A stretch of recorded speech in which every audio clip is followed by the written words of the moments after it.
The mission of PM TRASYS, we function as the executive agent for Marine Corps Systems Command, and we primarily focus on the ground training systems. NAVAIR performs the role of managing all of our aviation training systems. We've been down here since 2001 timeframe. We grew the workforce approximately from 20 individuals back in 2001 to where we currently sit at 170 folks. We are broken up and structured into 3 product management teams, which are synthetic training systems that focus on both collective and individual training systems.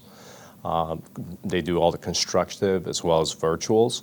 On the ranges side, we have range training systems, which support 1,400 range training areas throughout the Marine Corps, of which 175 of those are instrumented. And then we don't have a depot level maintenance, so we have to award sustainment contracts. So we have 10 contracted logistics support contracts that do everything from sustaining the virtual training systems, supporting with services such as role player support, and basically we provide training continuum across the Marine Corps enterprise from the time a young Marine gets on the yellow footprints at Parris Island all throughout their career until they exit the Marine Corps.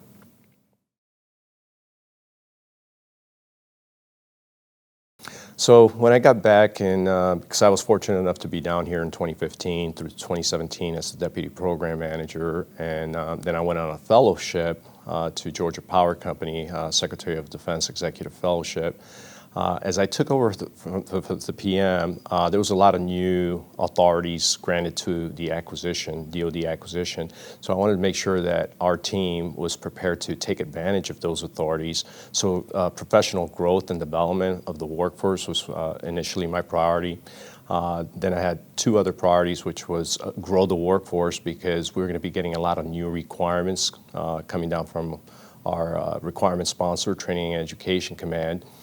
And then lastly was improving the acquisition velocity. And what I mean by that is we restructured how we did contracting within the organization and try to make our contracts more broad so that we could we utilize multiple award task order type contracts where we could compete task orders and get capability out to the warfighters as soon as possible.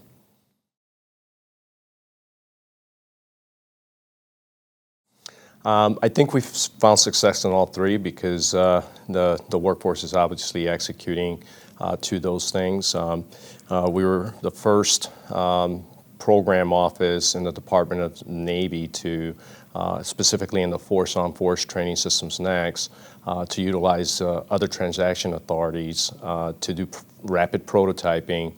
And then that led to a production contract that was over $100 million, which had to get approval from the Assistant Secretary of the Navy at Research, Development, and Acquisition, RD&A. And another significant improvement that we did is we're currently kicked off our live virtual constructive training environment, and we're using the software acquisition pathway to achieve that. So those are 2 things that we were not prepared to do before we implement some of those things. So it ties back to delivering that capability a lot quicker out to the warfighter.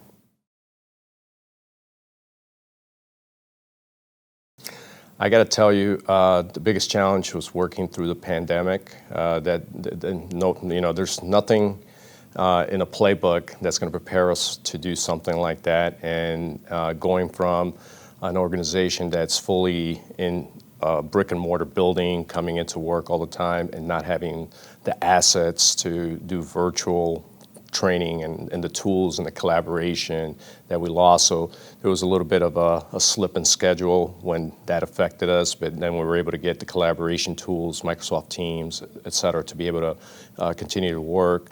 But then we started experiencing a lot of supply chain issues, cost growth that we didn't plan for in our contracts to be able to deliver that capability out to the warfighter. I got to tell you, the Team Orlando concept as you know, it's very collaborative. There's no J in anything we do, and what I mean by J is joint, right? So it's not a joint program office, but we collaborate, we communicate, we leverage from each other as much as possible, specifically across both my ranges team and my synthetic team. We're always collaborating with the Army.